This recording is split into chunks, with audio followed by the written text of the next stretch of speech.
Noticentro 1, CMI. Superintendencia de Industria sugiere sancionar a Odebrecht. También piden sancionar a Corficolombiana y a Episol, que son del Grupo Aval, pero archivan investigación contra Sarmiento. La espada de Bolívar que robó el M-19 regresa a Palacio. Hoy día de natalicio del Libertador. Crecen contagios y crecen fallecimientos por COVID-19 en el país.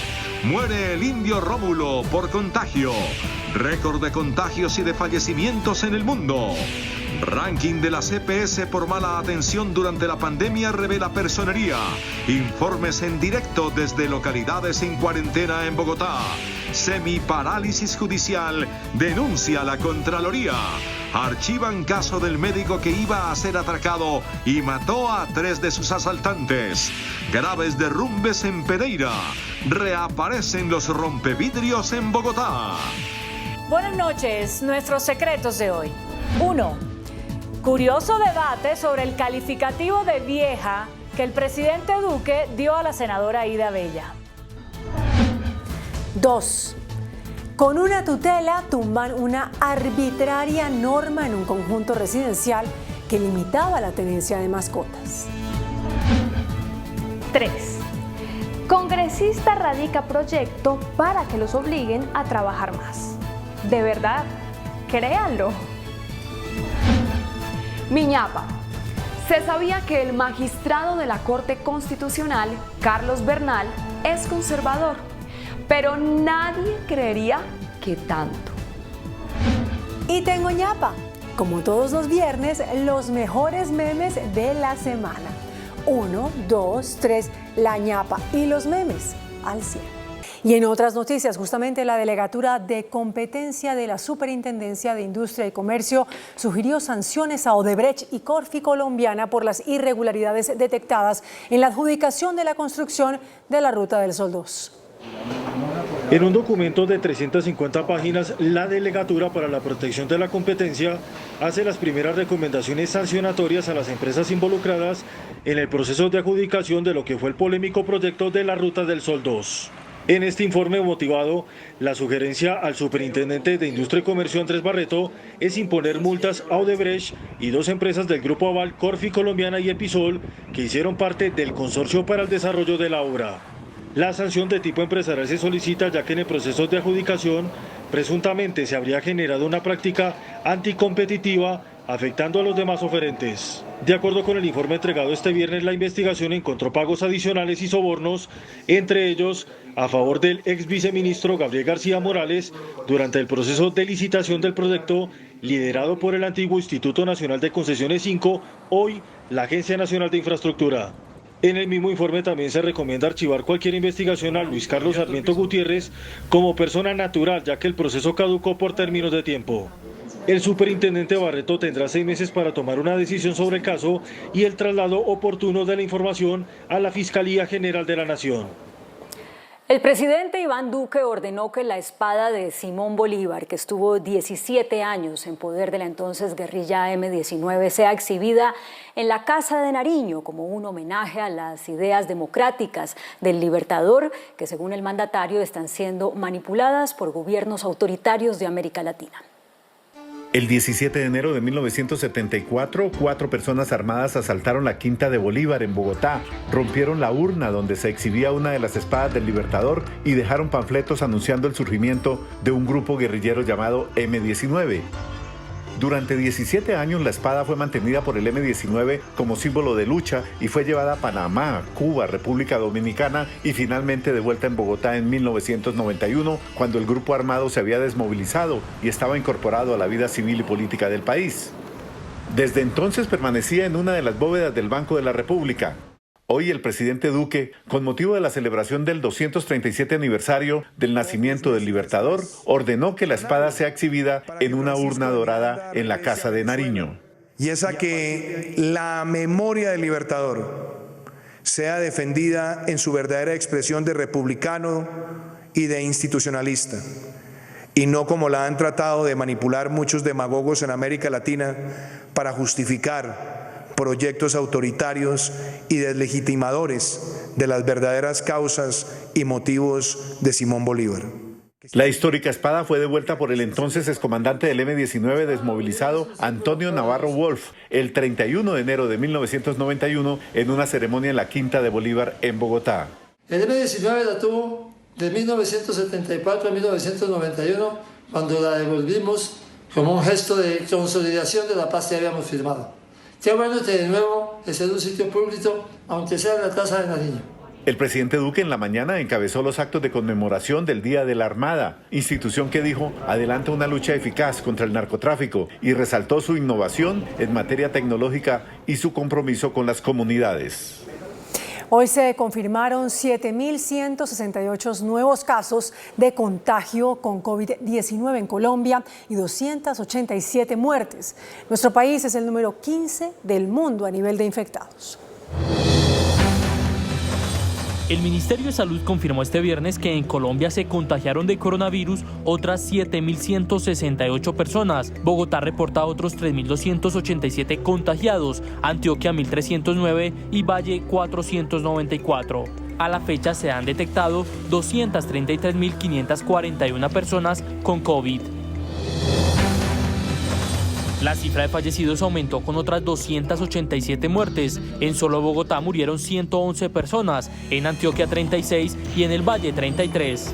La mortalidad se relaciona a los grupos de mayor edad. Los mayores de 60 años son quienes más mortalidad tienen. Es más del 60% para esta medición. La cifra total de decesos por la enfermedad ya se ubica en las 7.975 víctimas. Los recuperados en el país son 113.864, con otros 5.913 que se confirmaron hoy.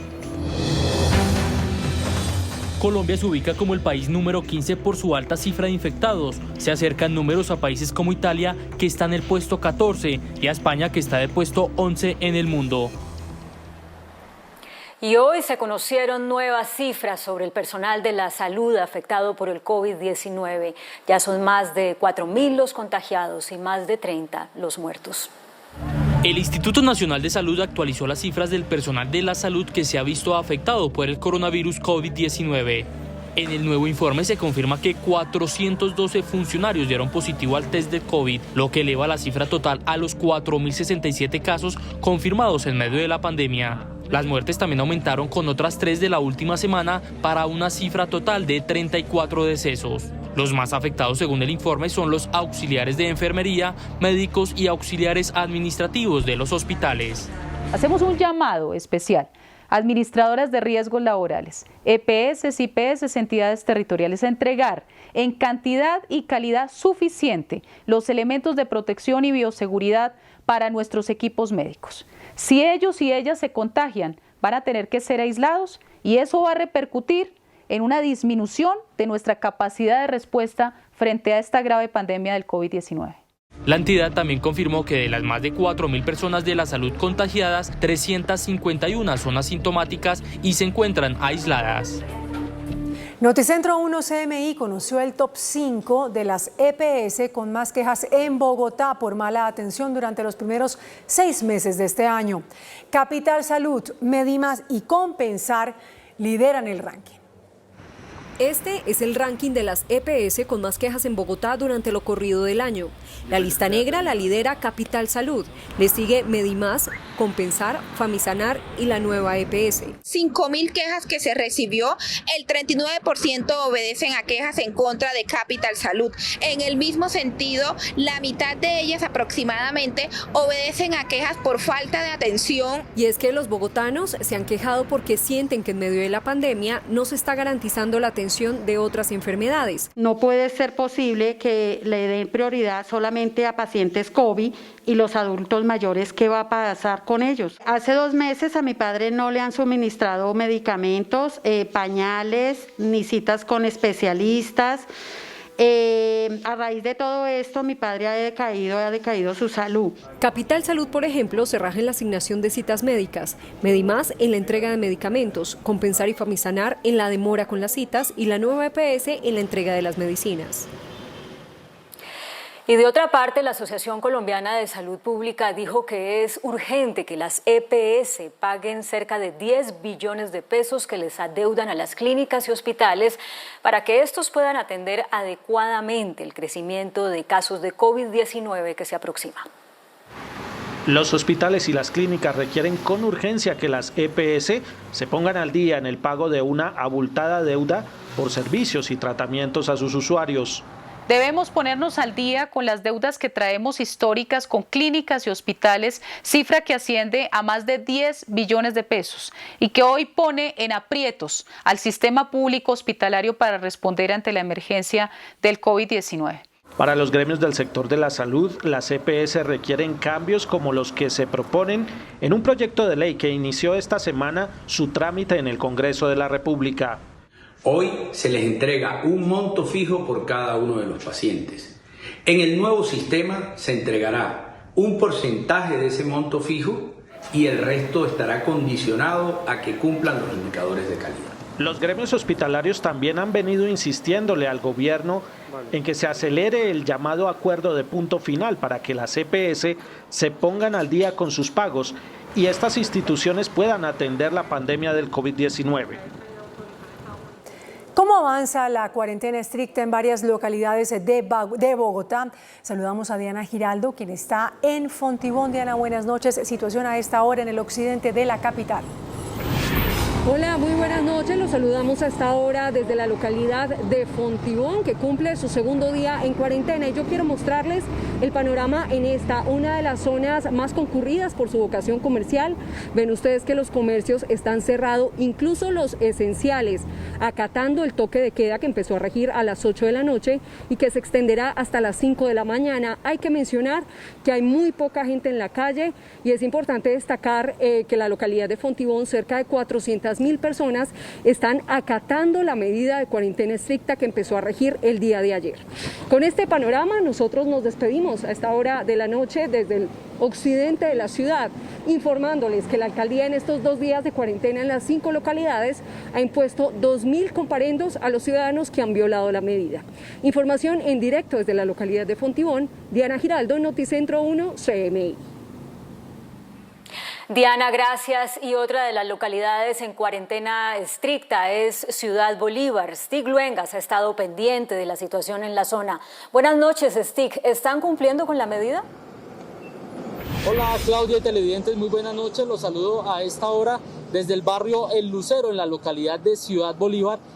En este sitio en sí se está cumpliendo la cuarentena por parte de los habitantes. En su mayoría las personas han cumplido en los 360 barrios. Solo en 5 se han encontrado mayormente algunas personas que no cumplen con la cuarentena estricta. Se los voy a mencionar, como ha sido Cazuca, Lucero, el barrio México, Arborizadora Alta y Sierra Morena. Es donde los policías han hecho mayormente los comparendos porque las personas se encuentran departiendo en las calles. En sí, esta ciudadanía ha cumplido a la cuarentena estricta decretada por la alcaldesa de Bogotá y que en esta localidad va hasta el día próximo domingo. También hay que decirlo que se han hecho 524 comparendos en los últimos 3 días porque las personas no portan el tapabocas en algunos barrios de esta localidad. Es por ahora la información que desarrollamos desde el sur de la capital, informó Stig Luengas en Noticentro 1 CMI.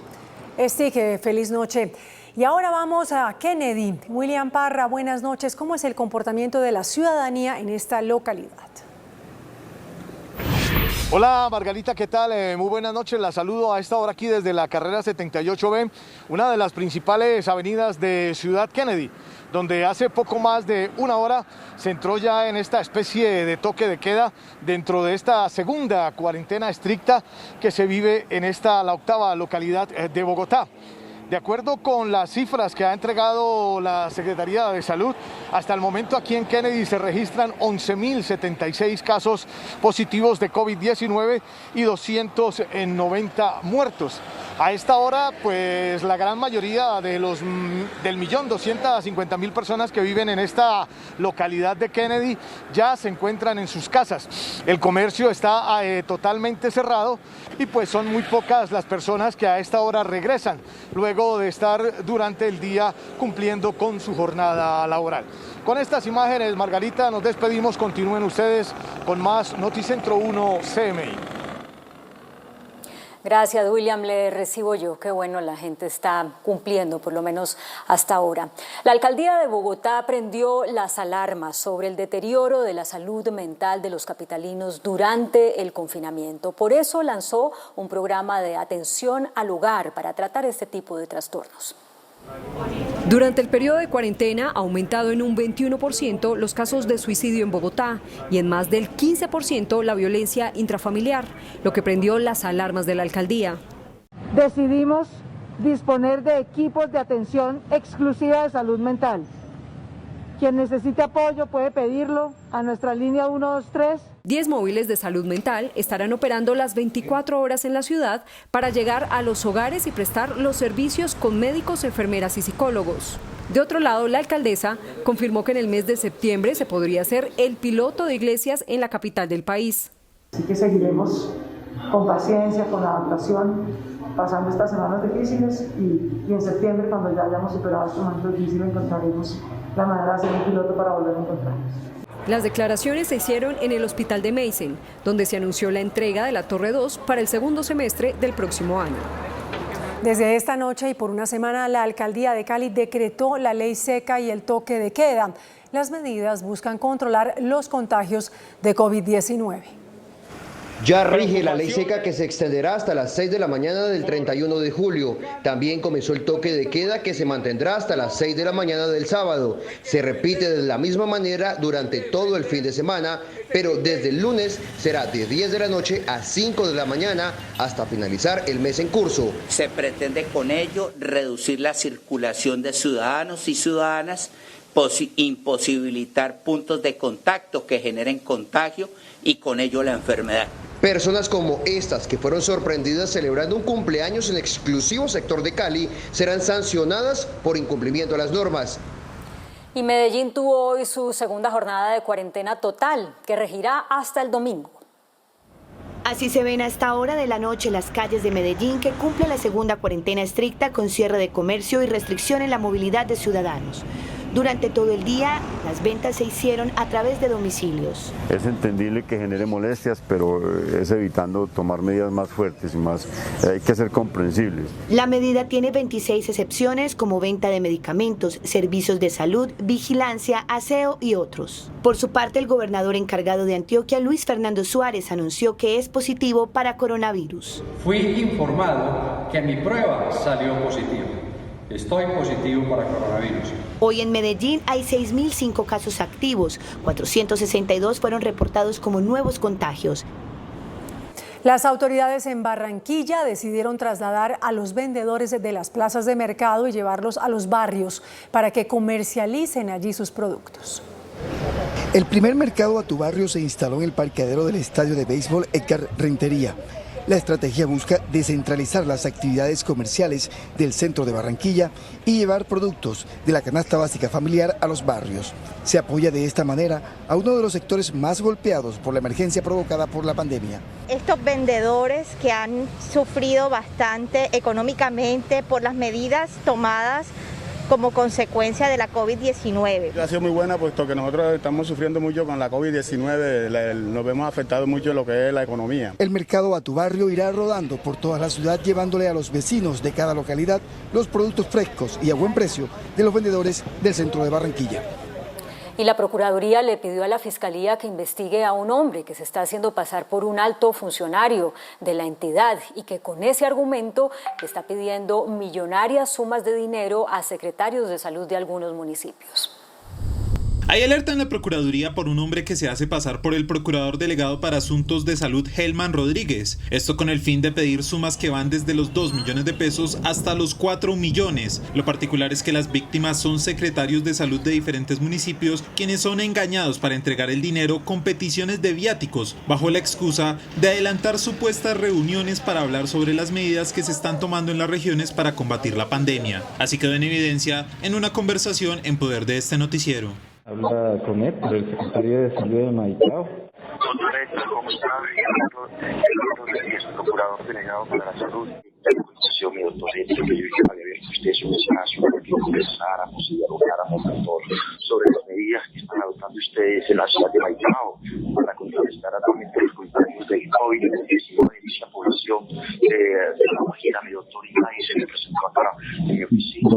Las autoridades investigan si este tipo de engaños se registraron en por lo menos 3 municipios, en Quibdó y Tado Chocó, así como en Maicao, La Guajira. La Procuraduría reiteró que la entidad no solicita dinero para ningún tipo de trámite o diligencia y pide una investigación de la Fiscalía. La Contraloría General denunció que la mitad de los procesos judiciales activos están pendientes de ser resueltos con decisiones de fondo. En total, en los despachos de fiscales, jueces y magistrados permanecen acumulados 1.900.000 expedientes. Del 1.913.000 procesos acumulados en los despachos de fiscales, jueces y magistrados, la mitad está pendiente para ser tramitados y resueltos con decisiones de fondo, según denunció la Contraloría General de la República, tras finalizar un diagnóstico sobre los indicadores de gestión de la rama judicial. La Guajira, Casanare, Cauca, Meta, Magdalena y Valle. Allí esos promedios superan el 64%. La Contraloría señaló que al promediar la mayor congestión se registra en la jurisdicción administrativa con un 60%, la disciplinaria con un 58% y la laboral con un 57%.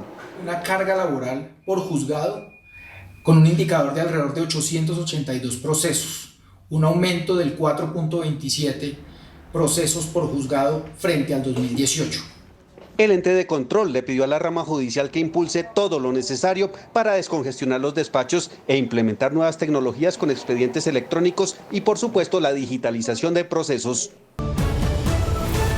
Un juez archivó la investigación contra el médico que en un intento de robo le disparó a 3 asaltantes en el norte de Bogotá, causándoles la muerte.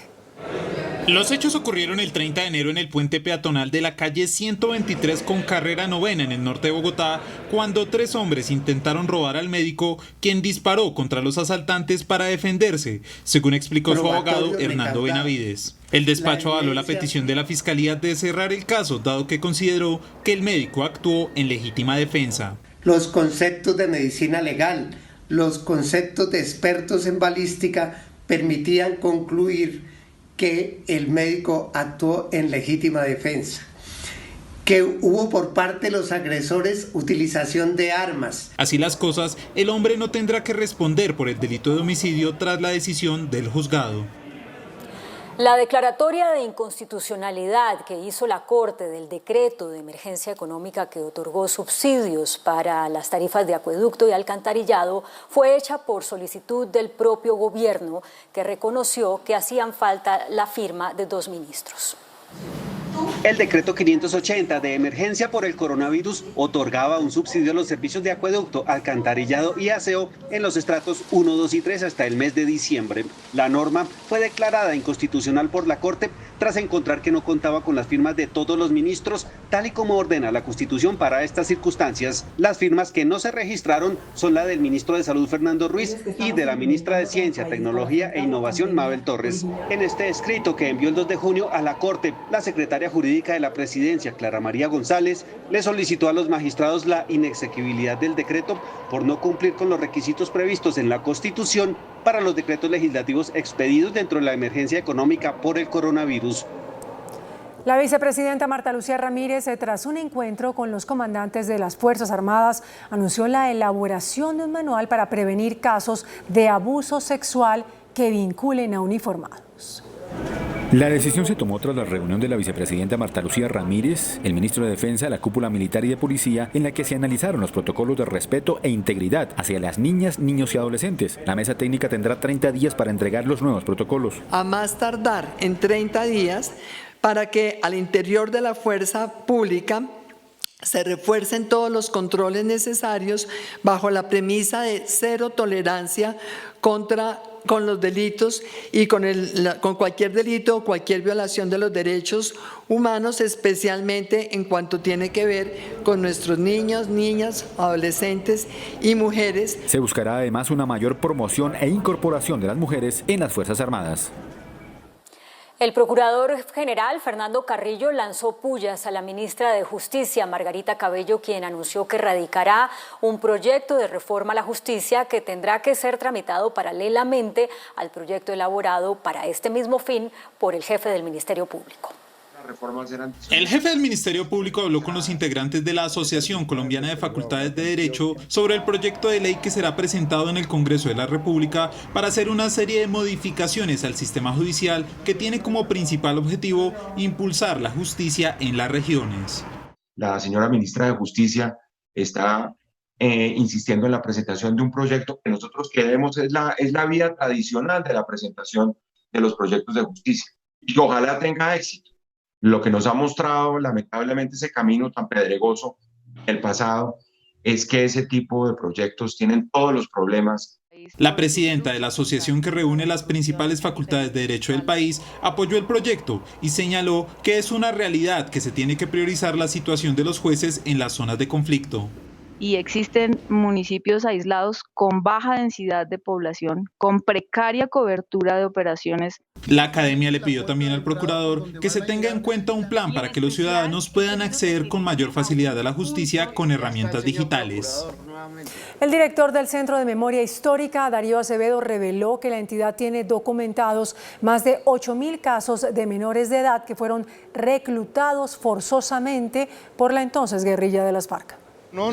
El Centro de Memoria Histórica tiene un registro en el que señala que 17.775 menores de edad fueron víctimas de reclutamiento forzado durante el conflicto armado. De esa cifra, 8.701 casos son atribuidos a la guerrilla de las FARC. Es un clamor unánime de la sociedad colombiana o de amplios sectores de la sociedad colombiana para que las organizaciones, los entes judiciales encargados de investigar, procesar, judicializar y castigar a los responsables de crímenes de guerra y de lesa humanidad cometidos en este caso contra menores de edad actúen rápidamente. El director del Centro de Memoria Histórica advirtió que si los grupos armados ilegales no admiten su participación en estos hechos, la Corte Penal Internacional podría intervenir a Colombia. Hubo un atentado con explosivos en la plataforma petrolera Cosecha C, ubicada en Arauquita, municipio de Arauca. Se conoce que hombres armados llegaron a las instalaciones, amenazaron a los trabajadores, instalaron y activaron la carga explosiva que provocó un voraz incendio que consumió parte del lugar. La Fiscalía investiga la muerte de un ciudadano italiano, voluntario de la misión de verificación de la Organización de Naciones Unidas. Se trata de Mario Picciola, quien falleció el 15 de julio en la región de San Vicente del Caguán, en Caquetá. Las autoridades buscan establecer si este caso es un suicidio o un asesinato. El Partido Conservador perdió hoy una de las 14 curules que tenía en el Senado como consecuencia de la aplicación de la llamada figura de la silla vacía por el caso de la ahora condenada excongresista Aida Merlano. De esta manera perdió la curul Soledad Tamayo, que había asumido la vacante de Merlano. La mesa directiva del Senado, en cabeza del barranquillero Arturo Char, firmó la resolución que la despoja de su curul, tal como lo ordenó la Corte Suprema de Justicia. El gobierno y la registraduría convocaron a elecciones atípicas el 30 de agosto para elegir alcaldes y consejos municipales en 4 municipios de 4 departamentos. El registrador Alexander Vega informó que los municipios donde sus habitantes acudirán a las urnas son San Zenón en el Magdalena, Achí en Bolívar, Sutatausa en Cundinamarca y Providencia en el departamento de Nariño. Las elecciones serán realizadas con especiales medidas de protección por la pandemia del COVID-19. Un derrumbe afectó varias viviendas en Pereira. En el sector donde fueron construidas las casas, el terreno presenta problemas de estabilidad. 33 viviendas destruidas y el cierre indefinido de la vía La Romelia El Pollo. El resultado que deja un deslizamiento de tierra de grandes proporciones a la altura del portal de la villa y el barrio Matecaña en Pereira, zona donde hace un año y un mes se presentó una luz de tierra que dejó cerca de 300 viviendas afectadas y el desalojo definitivo de estas residencias, las que hoy afortunadamente no estaban ocupadas. Uno de los sensores de movimiento instalados, sensores que nos permiten tomar decisiones en los taludes, generó 6 alertas en menos de 15 minutos, lo cual generó pues la activación del protocolo de cierre de la vía. El alcalde de Pereira, Carlos Maya, le recordó al presidente que justo hace un año se quedaron de desembolsar 10.000 millones de pesos para mitigar el riesgo en la zona, pero estos a la fecha no han sido entregados al municipio. Al día de hoy siguen pidiendo papeles vienen, papeles van. Por su parte, desde el Instituto Nacional de Vías, responsable de la vía, aseguran que no se tiene clara la fecha de apertura de este tramo, ya que son cerca de 30.000 metros cúbicos de tierra y el terreno en la parte alta ofrece riesgo. Y las fuertes lluvias provocaron hoy emergencias en el municipio de Bello, en Antioquia. Las inundaciones afectaron varias vías públicas, pero no se reportaron personas lesionadas. La corriente atravesó las calles del barrio La Gabriela y parte de la autopista Medellín-Bogotá. Hace 59 años, el entonces presidente de Estados Unidos, John F. Kennedy, visitó Colombia y en compañía de su homólogo colombiano, Alberto Lleras Camargo, iniciaron la construcción de lo que posteriormente sería el barrio Kennedy. Hoy, la primera vivienda construida de ese barrio está en venta debido a la crisis económica que enfrentan sus propietarios por cuenta del COVID-19. El 20 de enero de 1961, John F. Kennedy se convertía en el presidente más joven de Estados Unidos. Su principal bandera, la Alianza por el Progreso, que buscaba una nueva relación con América Latina. Por ello llegó a Colombia el 17 de diciembre y se reunió con su homólogo Alberto Lleras Camargo. Juntos fueron a lo que entonces se llamaba Ciudad Techo. Pusieron la primera piedra de la que sería la construcción de 18.000 viviendas. Hoy, casi 59 años después, esa primera casa que se construyó está en venta. Cuando llegó John F. Kennedy dijeron que supuestamente esto era un aeropuerto que se llamaba Techo. Y entonces mi papá me decía que todos los fines de semana tenían que venir aquí a construir la casa y se ayudaban entre vecinos. Son 10 hermanos Tamayo que ante la falta de ayuda no ven otra opción que vender la casa. Toca ir de pronto a averiguar con la embajada de Estados Unidos a ver si está interesada en la casa. Los Tamayo esperan salvar su casa y con ella salvar este patrimonio histórico del barrio Kennedy, que tras el asesinato del entonces presidente norteamericano tomó su nombre. En video quedó registrado el modus operandi de los llamados rompevidrios. Una de sus víctimas habló con Noticentro 1 CMI. En un video grabado por un habitante del sector de Tarragona del occidente de Bogotá, quedó registrado el momento exacto en el que un conductor de un vehículo y su esposa fueron robados por los denominados rompevidrios. Aprovechando los trancones y actuando en manada, rompen los vidrios de los vehículos, roban las pertenencias y huyen, así lo relata la víctima. Iba por la Boyacá de norte a sur y en ese momento se me presentaron 3 tipos sobre la avenida, me robaron el celular, a mi esposa le robaron la maleta y el computador que llevaba entre las piernas. La Policía Metropolitana de Bogotá asegura que está tras la pista de esta banda delincuencial que opera en plena pandemia. A sus 89 años falleció el indio Rómulo. El talentoso artista estaba hospitalizado por COVID-19. Recíbeme estas vocales de palabras sinceras, que en ellas va tu sangre. Rómulo Mora Sáenz, mejor conocido como el Indio Rómulo, murió tras estar 10 días en la unidad de cuidados intensivos de la Clínica Colombia al occidente de Bogotá. Él estaba luchando contra el coronavirus. El artista, luego de estar ingresado el pasado lunes debido a una afección pulmonar, no pudo sobreponerse y perdió la batalla, así lo confirmaron sus familiares. Escribí para tus hijos, para tus nietos. Escribí para la juventud colombiana. Noticentro 1 CMI se contactó con los familiares del Indio Rómulo y estos revelaron que no podrán despedirse del artista por los protocolos sanitarios para evitar más contagios de la pandemia. Llevan desde hace más de una semana sin poder verlo, por requerimientos de los médicos, una partida que deja un sinsabor en sus hijos y esposa, quienes en estos momentos están desconsolados en el barrio Ciudad Jardín de Bogotá. Una sonrisa tuya y amor hasta que muera. Pérdida grande para el país. Hacemos una pausa en Noticentro 1 CMI y ya regresamos con más información. Hasta el día próximo domingo. También hay que decirlo que se han hecho 524 comparendos en los últimos 3 días porque las personas no portan el tapabocas en algunos barrios de esta localidad. Es por ahora la información que desarrollamos desde el sur de la capital, informó Estiglo Engas en Noticentro 1 CMI. Estique, feliz noche. Y ahora vamos a Kennedy. William Parra, buenas noches. ¿Cómo es el comportamiento de la ciudadanía en esta localidad? Hola Margarita, ¿qué tal? Muy buenas noches, la saludo a esta hora aquí desde la carrera 78B, una de las principales avenidas de Ciudad Kennedy, donde hace poco más de una hora se entró ya en esta especie de toque de queda dentro de esta segunda cuarentena estricta que se vive en la octava localidad de Bogotá. De acuerdo con las cifras que ha entregado la Secretaría de Salud, hasta el momento aquí en Kennedy se registran 11.076 casos positivos de COVID-19 y 290 muertos. A esta hora, pues la gran mayoría del 1.250.000 personas que viven en esta localidad de Kennedy ya se encuentran en sus casas. El comercio está totalmente cerrado y pues son muy pocas las personas que a esta hora regresan, luego de estar durante el día cumpliendo con su jornada laboral. Con estas imágenes, Margarita, nos despedimos. Continúen ustedes con más Noticentro 1 CMI.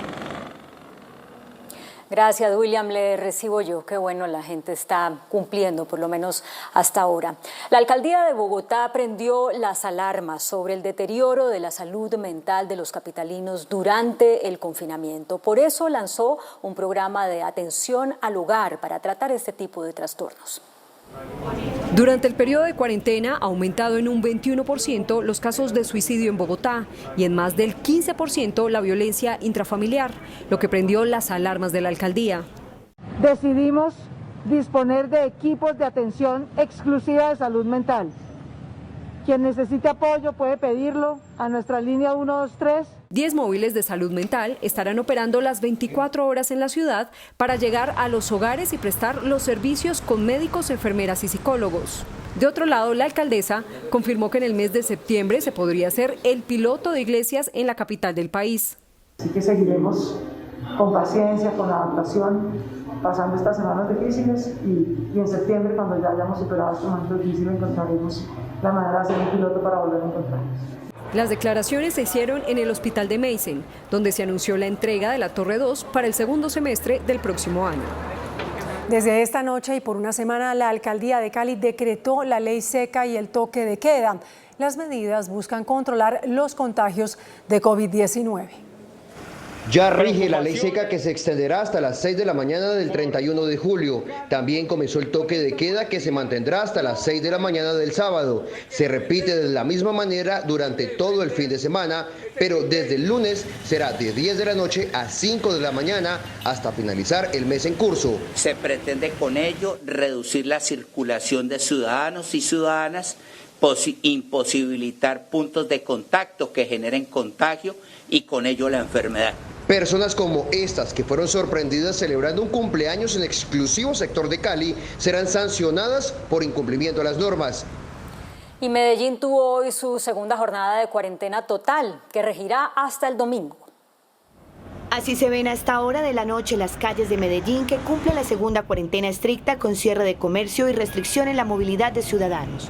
Durante todo el día, las ventas se hicieron a través de domicilios. Es entendible que genere molestias, pero es evitando tomar medidas más fuertes y más, hay que ser comprensibles. La medida tiene 26 excepciones, como venta de medicamentos, servicios de salud, vigilancia, aseo y otros. Por su parte, el gobernador encargado de Antioquia, Luis Fernando Suárez, anunció que es positivo para coronavirus. Fui informado que mi prueba salió positiva.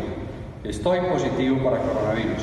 Hoy en Medellín hay 6.005 casos activos, 462 fueron reportados como nuevos contagios.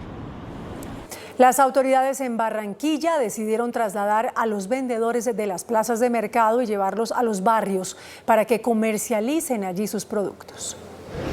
El primer mercado a tu barrio se instaló en el parqueadero del estadio de béisbol Edgar Rentería. La estrategia busca descentralizar las actividades comerciales del centro de Barranquilla y llevar productos de la canasta básica familiar a los barrios.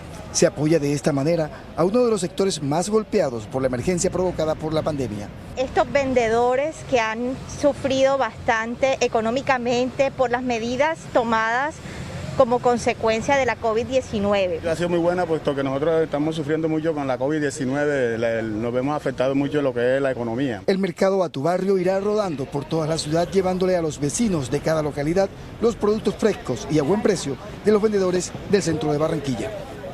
Y la Procuraduría le pidió a la Fiscalía que investigue a un hombre que se está haciendo pasar por un alto funcionario de la entidad y que con ese argumento le está pidiendo millonarias sumas de dinero a secretarios de salud de algunos municipios.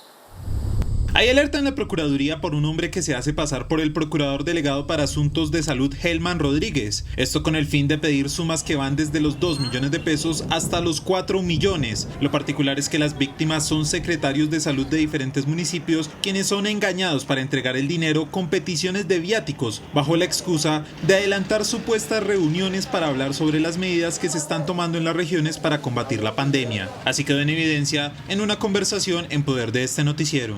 Habla con él, el secretario de Salud de Maicao. Doctor Héctor, ¿cómo está? El procurador delegado para la salud. Mi doctor Héctor, que yo había abierto usted un espacio para que conversáramos y dialogáramos, doctor, sobre las medidas que están adoptando ustedes en la ciudad de Maicao para contrarrestar actualmente los contagios de COVID-19 en esa población de La Guajira, mi doctor, y nadie se le presentó acá en mi oficina. Las autoridades investigan si este tipo de engaños se registraron en por lo menos 3 municipios, en Quibdó y Tado Chocó, así como en Maicao, La Guajira. La Procuraduría reiteró que la entidad no solicita dinero para ningún tipo de trámite o diligencia y pidió una investigación de la Fiscalía. La Contraloría General denunció que la mitad de los procesos judiciales activos están pendientes de ser resueltos con decisiones de fondo. En total, en los despachos de fiscales, jueces y magistrados permanecen acumulados 1.900.000 expedientes. Del 1.913.000 procesos acumulados en los despachos de fiscales, jueces y magistrados, la mitad está pendiente para ser tramitados y resueltos con decisiones de fondo, según denunció la Contraloría General de la República, tras finalizar un diagnóstico sobre los indicadores de gestión de la rama judicial. La Guajira, Casanare, Cauca, Meta, Magdalena y Valle. Allí esos promedios superan el 64%. La Contraloría señaló que al promediar la mayor congestión se registra en la jurisdicción administrativa con un 60%, la disciplinaria con un 58% y la laboral con un 57%. Una carga laboral por juzgado con un indicador de alrededor de 882 procesos, un aumento del 4.27 procesos por juzgado frente al 2018. El ente de control le pidió a la rama judicial que impulse todo lo necesario para descongestionar los despachos e implementar nuevas tecnologías con expedientes electrónicos y, por supuesto, la digitalización de procesos. Un juez archivó la investigación contra el médico que en un intento de robo le disparó a 3 asaltantes en el norte de Bogotá, causándoles la muerte. Los hechos ocurrieron el 30 de enero en el puente peatonal de la calle 123 con carrera 9 en el norte de Bogotá, cuando 3 hombres intentaron robar al médico, quien disparó contra los asaltantes para defenderse, según explicó su abogado Hernando Benavides. El despacho avaló la petición de la Fiscalía de cerrar el caso, dado que consideró que el médico actuó en legítima defensa. Los conceptos de medicina legal, los conceptos de expertos en balística permitían concluir que el médico actuó en legítima defensa, que hubo por parte de los agresores utilización de armas. Así las cosas, el hombre no tendrá que responder por el delito de homicidio tras la decisión del juzgado. La declaratoria de inconstitucionalidad que hizo la Corte del decreto de emergencia económica que otorgó subsidios para las tarifas de acueducto y alcantarillado fue hecha por solicitud del propio gobierno, que reconoció que hacían falta la firma de 2 ministros. El decreto 580 de emergencia por el coronavirus otorgaba un subsidio a los servicios de acueducto, alcantarillado y aseo en los estratos 1, 2 y 3 hasta el mes de diciembre. La norma fue declarada inconstitucional por la Corte tras encontrar que no contaba con las firmas de todos los ministros, tal y como ordena la Constitución para estas circunstancias. Las firmas que no se registraron son la del ministro de Salud Fernando Ruiz y de la ministra de Ciencia, Tecnología e Innovación Mabel Torres. En este escrito que envió el 2 de junio a la Corte, la secretaria jurídica de la Presidencia, Clara María González, le solicitó a los magistrados la inexequibilidad del decreto por no cumplir con los requisitos previstos en la Constitución para los decretos legislativos expedidos dentro de la emergencia económica por el coronavirus. La vicepresidenta Marta Lucía Ramírez, tras un encuentro con los comandantes de las Fuerzas Armadas, anunció la elaboración de un manual para prevenir casos de abuso sexual que vinculen a uniformados. La decisión se tomó tras la reunión de la vicepresidenta Marta Lucía Ramírez, el ministro de Defensa, la cúpula militar y de policía, en la que se analizaron los protocolos de respeto e integridad hacia las niñas, niños y adolescentes. La mesa técnica tendrá 30 días para entregar los nuevos protocolos. A más tardar en 30 días, para que al interior de la fuerza pública se refuercen todos los controles necesarios bajo la premisa de cero tolerancia con los delitos y con cualquier delito o cualquier violación de los derechos humanos, especialmente en cuanto tiene que ver con nuestros niños, niñas, adolescentes y mujeres. Se buscará además una mayor promoción e incorporación de las mujeres en las Fuerzas Armadas. El procurador general Fernando Carrillo lanzó pullas a la ministra de Justicia, Margarita Cabello, quien anunció que radicará un proyecto de reforma a la justicia que tendrá que ser tramitado paralelamente al proyecto elaborado para este mismo fin por el jefe del Ministerio Público.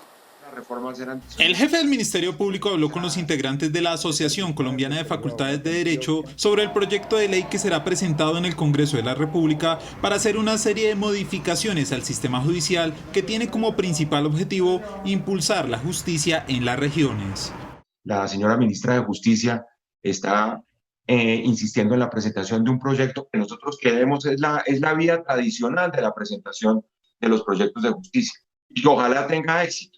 Lo que nos ha mostrado, lamentablemente, ese camino tan pedregoso en el pasado es que ese tipo de proyectos tienen todos los problemas. La presidenta de la asociación que reúne las principales facultades de derecho del país apoyó el proyecto y señaló que es una realidad que se tiene que priorizar la situación de los jueces en las zonas de conflicto. Y existen municipios aislados con baja densidad de población, con precaria cobertura de operaciones. La academia le pidió también al procurador que se tenga en cuenta un plan para que los ciudadanos puedan acceder con mayor facilidad a la justicia con herramientas digitales. El director del Centro de Memoria Histórica, Darío Acevedo, reveló que la entidad tiene documentados más de 8.000 casos de menores de edad que fueron reclutados forzosamente por la entonces guerrilla de las FARC. El Centro de Memoria Histórica tiene un registro en el que señala que 17.775 menores de edad fueron víctimas de reclutamiento forzado durante el conflicto armado. De esa cifra, 8.701 casos son atribuidos a la guerrilla de las FARC. Es un clamor unánime de la sociedad colombiana o de amplios sectores de la sociedad colombiana para que las organizaciones, los entes judiciales encargados de investigar, procesar, judicializar y castigar a los responsables de crímenes de guerra y de lesa humanidad cometidos en este caso contra menores de edad actúen rápidamente. El director del Centro de Memoria Histórica advirtió que si los grupos armados ilegales no admiten su participación en estos hechos, la Corte Penal Internacional podría intervenir a Colombia. Hubo un atentado con explosivos en la plataforma petrolera Cosecha C, ubicada en Arauquita, municipio de Arauca. Se conoce que hombres armados llegaron a las instalaciones, amenazaron a los trabajadores, instalaron y activaron la carga explosiva que provocó un voraz incendio que consumió parte del lugar. La Fiscalía investiga la muerte de un ciudadano italiano voluntario de la misión de verificación de la Organización de Naciones Unidas. Se trata de Mario Picciola, quien falleció el 15 de julio en la región de San Vicente del Caguán, en Caquetá. Las autoridades buscan establecer si este caso es un suicidio o un asesinato. El Partido Conservador perdió hoy una de las 14 curules que tenía en el Senado como consecuencia de la aplicación de la llamada figura de la silla vacía por el caso de la ahora condenada excongresista Aida Merlano. De esta manera perdió la curul Soledad Tamayo, que había asumido la vacante de Merlano. La mesa directiva del Senado, en cabeza del barranquillero Arturo Char, firmó la resolución que la despoja de su curul, tal como lo ordenó la Corte Suprema de Justicia.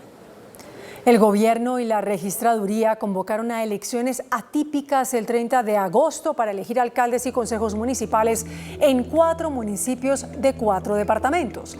El registrador Alexander Vega informó que los municipios donde sus habitantes acudirán a las urnas son San Zenón en el Magdalena, Achí, en Bolívar, Sutatausa, en Cundinamarca y Providencia, en el departamento de Nariño. Las elecciones serán realizadas con especiales medidas de protección por la pandemia del COVID-19. Un derrumbe afectó varias viviendas en Pereira. En el sector donde fueron construidas las casas, el terreno presenta problemas de estabilidad. 33 viviendas destruidas y el cierre indefinido de la vía La Romelia El Pollo. El resultado que deja un deslizamiento de tierra de grandes proporciones a la altura del portal de la villa y el barrio Matecaña en Pereira, zona donde hace un año y un mes se presentó una luz de tierra que dejó cerca de 300 viviendas afectadas y el desalojo definitivo de estas residencias, las que hoy afortunadamente no estaban ocupadas. Uno de los sensores de movimiento instalados, sensores que nos permiten tomar decisiones en los taludes, generó 6 alertas en menos de 15 minutos, lo cual generó la activación del protocolo de cierre de la vía. El alcalde de Pereira, Carlos Maya, le recordó al presidente que justo hace un año se quedaron de desembolsar 10.000 millones de pesos para mitigar el riesgo en la zona, pero estos a la fecha no han sido entregados al municipio. Al día de hoy siguen pidiendo papeles vienen, papeles van. Por su parte, desde el Instituto Nacional de Vías, responsable de la vía, aseguran que no se tiene clara la fecha de apertura de este tramo, ya que son cerca de 30.000 metros cúbicos de tierra y el terreno en la parte alta ofrece riesgo. Y las fuertes lluvias provocaron hoy emergencias en el municipio de Bello, en Antioquia. Las inundaciones afectaron varias vías públicas, pero no se reportaron personas lesionadas. La corriente atravesó las calles del barrio La Gabriela y parte de la autopista Medellín-Bogotá. Hace 59 años, el entonces presidente de Estados Unidos, John F. Kennedy, visitó Colombia y en compañía de su homólogo colombiano, Alberto Lleras Camargo, iniciaron la construcción de lo que posteriormente sería el barrio Kennedy. Hoy, la primera vivienda construida de ese barrio está en venta debido a la crisis económica que enfrentan sus propietarios por cuenta del COVID-19. El 20 de enero de 1961, John F. Kennedy se convertía en el presidente más joven de Estados Unidos. Su principal bandera, la Alianza por el Progreso, que buscaba una nueva relación con América Latina. Por ello llegó a Colombia el 17 de diciembre y se reunió con su homólogo Alberto Lleras Camargo. Juntos fueron a lo que entonces se llamaba Ciudad Techo. Pusieron la primera piedra de la que sería la construcción de 18.000 viviendas. Hoy, casi 59 años después, esa primera casa que se construyó está en venta. Cuando llegó John F. Kennedy dijeron que supuestamente esto era un aeropuerto que se llamaba Techo. Y entonces mi papá me decía que todos los fines de semana tenían que venir aquí a construir la casa y se ayudaban entre vecinos. Son 10 hermanos Tamayo que ante la falta de ayuda no ven otra opción que vender la casa. Toca ir de pronto a averiguar con la embajada de Estados Unidos a ver si está interesada en la casa. Los Tamayo esperan salvar su casa y con ella salvar este patrimonio histórico del barrio Kennedy, que tras el asesinato del entonces presidente norteamericano tomó su nombre. En video quedó registrado el modus operandi de los llamados rompevidrios. Una de sus víctimas habló con Noticentro 1 CMI. En un video grabado por un habitante del sector de Tarragona del occidente de Bogotá, quedó registrado el momento exacto en el que un conductor de un vehículo y su esposa fueron robados por los denominados rompevidrios. Aprovechando los trancones y actuando en manada, rompen los vidrios de los vehículos, roban las pertenencias y huyen, así lo relata la víctima. Iba por la Boyacá de norte a sur y en ese momento se me presentaron 3 tipos sobre la avenida, me robaron el celular, a mi esposa le robaron la maleta y el computador que llevaba entre las piernas. La Policía Metropolitana de Bogotá asegura que está tras la pista de esta banda delincuencial que opera en plena pandemia. A sus 89 años falleció el indio Rómulo. El talentoso artista estaba hospitalizado por COVID-19. Recíbeme estas vocales de palabras sinceras, que en ellas va tu sangre. Rómulo Mora Sáenz, mejor conocido como el Indio Rómulo, murió tras estar 10 días en la unidad de cuidados intensivos de la Clínica Colombia al occidente de Bogotá. Él estaba luchando contra el coronavirus. El artista, luego de estar ingresado el pasado lunes debido a una afección pulmonar, no pudo sobreponerse y perdió la batalla, así lo confirmaron sus familiares. Y escribí para tus hijos, para tus nietos. Escribí para la juventud colombiana. Noticentro 1 CMI se contactó con los familiares del indio Rómulo y estos revelaron que no podrán despedirse del artista por los protocolos sanitarios para evitar más contagios de la pandemia. Llevan desde hace más de una semana sin poder verlo, por requerimientos de los médicos, una partida que deja un sinsabor en sus hijos y esposa, quienes en estos momentos están desconsolados en el barrio Ciudad Jardín de Bogotá. Una sonrisa tuya y amor hasta que muera. Pérdida grande para el país. La Comisión Económica para América Latina y el Caribe, CEPAL, respondió el llamado que hicieron ayer expresidentes, intelectuales, economistas, para que trace una estrategia que permita a los países de la región recuperar sus economías tras la pandemia. El organismo entonces convocó a una gran conferencia para buscar acuerdos. En respuesta, la CEPAL propone una gran reunión internacional para buscar una reconstrucción económica y social de la región. Nos vamos a reunir el lunes entrante para buscar un acuerdo entre todos los firmantes, entre quienes están expresidentes, exministros, académicos, personas de la sociedad civil de todo el continente, para concertar cómo vamos a hacer una gran conferencia internacional que reúna las propuestas, las iniciativas de una gran transformación de América Latina. La CEPAL dice que esta convocatoria debe hacerse sin distingo de orientaciones políticas o intereses particulares. Nos disponemos desde ya a trabajar en el escenario que propone la doctora Alicia Bárcena de una gran conferencia internacional donde, además de examinar las consecuencias de la pandemia, podamos ver las distintas propuestas que existen en la región para salir de la crisis y ojalá encontrar caminos comunes, como ya lo está haciendo Europa y otras regiones del mundo. Desde la CEPAL calculan que en la región en los próximos 6 meses se podrían cerrar 2,7 millones de empresas formales. El codirector del Banco de la República, Roberto Steiner, dijo que una reforma tributaria no se puede aplazar por mucho tiempo más. En una conferencia virtual, Roberto Steiner, integrante de la Junta del Banco de la República, afirmó que Colombia es un país que tributa muy poco. Consideró que la cuarentena ha hecho que se disparara la deuda pública y por eso dice que se requiere pronto una reforma tributaria.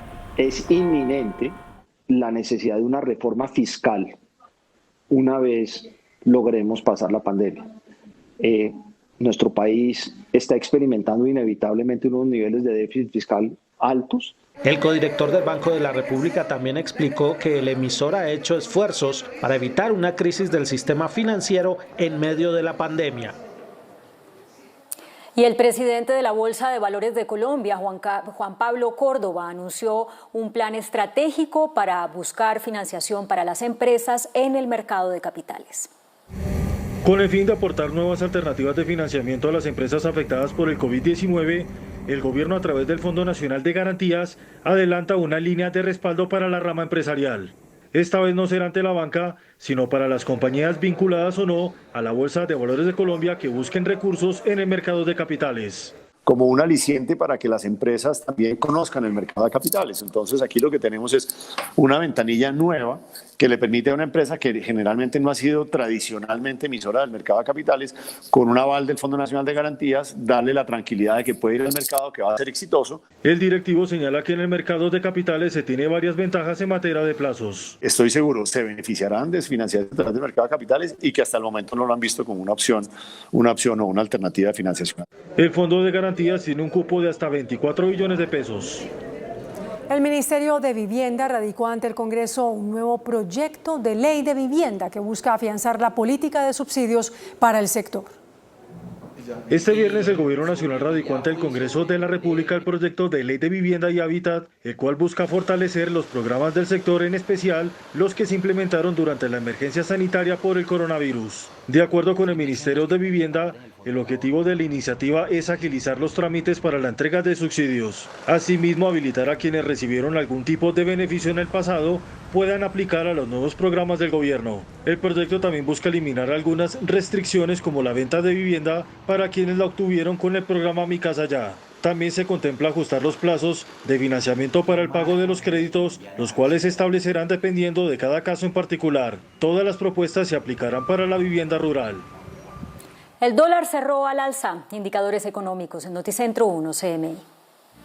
El índice de capitalización de la Bolsa de Valores de Colombia bajó 0,66% a 1.173 puntos. La acción de Concreto fue la que más subió, con una valorización de 3,90% a 400 pesos. La acción de Gas Natural fue la que más cayó, con una pérdida de 15,47% a 72.700 pesos. La acción más negociada de la jornada fue la de Bancolombia, al movilizar más de 18.000 millones de pesos. El índice de capitalización de la bolsa, que mide el comportamiento de las 20 principales acciones, cerró a la baja. La tasa representativa del mercado que regirá hasta el próximo lunes será de 3.690 pesos con 80 centavos. Los profesionales del cambio compran la divisa en promedio entre 1.310 pesos y la venden entre 1.380 pesos. Un euro cuesta 4.305 pesos con 50 centavos. La libra de café en Nueva York se cotizó a $1 con 8 centavos. El azúcar se transó en 11 con 50 centavos de dólar la libra. El barril de petróleo WTI se cotizó en $41 con 34 centavos. La referencia Brent para Colombia se cotizó en $43 con 36 centavos. Una acción de Ecopetrol cuesta 2.220 pesos. El mundo tuvo hoy un récord en el registro de contagios con COVID-19, 284.000 en las últimas 24 horas. A esta situación se suma el rebrote del virus en Europa. El optimismo que imperaba en Europa hace un mes, cuando lo peor de la pandemia parecía haber quedado atrás, empieza a erosionarse poco a poco. El viejo continente, con más de 3 millones de contagios y 207.000 muertos y múltiples rebrotes, tiene preocupada a la OMS. El organismo pidió cautela a la hora de levantar las restricciones y sugirió que se restablezcan si es necesario. En lugares donde aparezcan focos, recomendó una reacción rápida y bien dirigida, aislamientos, rastreo de casos y cuarentenas. El aumento de contagios en España, Reino Unido y Francia ha llevado a que se incrementen las medidas de protección para prevenir la propagación. La Organización Mundial de la Salud reportó que en las últimas horas el mundo alcanzó un récord diario de infectados y muertes por el coronavirus, con 284.000 contagios y 9.753 decesos. Y el Banco Mundial pronostica una gran crisis por el aumento del desempleo en toda América Latina. Según el organismo, más de 25 millones de empleos se perderán este año por la pandemia del coronavirus. La debacle económica desatada por la pandemia del coronavirus en Latinoamérica no tiene comparación, si se tiene en cuenta que ninguna otra crisis había generado una caída en la producción y unos datos tan preocupantes de desempleo como los actuales. Así lo alertó el Banco Mundial, en una desalentadora proyección para el mercado laboral de la región. El organismo financiero estima que en 2020, 25 millones de personas se quedarán sin empleo, y la cifra puede ser peor dependiendo de cómo evolucione la situación en los próximos 6 meses. Algo que parece probable cuando América Latina superó los 4 millones de contagios y muchos países tuvieron que imponer nuevos confinamientos que generan contracciones en la economía y pérdida de trabajos. El Banco Mundial también estima que este año 50 millones de latinoamericanos van a caer por debajo de la línea de la pobreza, borrando los avances logrados desde 2002. El presidente de Brasil protagoniza una nueva polémica. Fue visto en motocicleta por las calles de Brasilia sin tapabocas, a pesar de que se sabe que tiene COVID-19. Brasil tiene la segunda peor infección y fatalidad por coronavirus a nivel mundial, con más de 2.300.000 contagios y casi 85.000 decesos. Además, reporta cifras que no bajan de los 60.000 casos y las 1.000 muertes diarias. Sin embargo, el presidente Jair Bolsonaro parece no tomarse en serio la situación e incluso afirmó que las muertes por el virus son inevitables, pese a estar infectado con COVID-19. El ultraderechista, que dio positivo en 3 pruebas de coronavirus y asegura que se siente muy bien aunque agobiado de estar encerrado, desató una fuerte polémica tras su paseo en moto a las afueras de su residencia oficial en Brasilia. Bolsonaro incluso conversó a corta distancia y sin tapabocas con algunos barrenderos que estaban en la zona cuando debería estar cumpliendo una estricta cuarentena. El gobierno chino ordenó el cierre del consulado de Estados Unidos en la ciudad de Chengdu, en China, como respuesta a la clausura de su oficina diplomática en Houston. Las relaciones entre Washington y Pekín llegaron a su punto más bajo en 4 décadas de diplomacia plena entre las dos potencias. Aplicando la ley del talión, China ordenó el cierre del consulado estadounidense en la ciudad de Chengdu, como respuesta recíproca a la inesperada clausura de su oficina diplomática en Houston, ordenada por la administración de Donald Trump. Las condiciones del cierre son idénticas: 72 horas para cesar las actividades y un mes para que los diplomáticos dejen el país. Sin embargo, mientras Estados Unidos acusa al gobierno chino de espionaje, Pekín denuncia una injerencia en sus asuntos internos. Y en un aparente intento de mostrarse como una potencia más sensata, China lanzó un llamado a la calma, mientras Washington, en un discurso con retórica de Guerra Fría, declaró al gigante asiático como una tiranía enemiga de las naciones occidentales.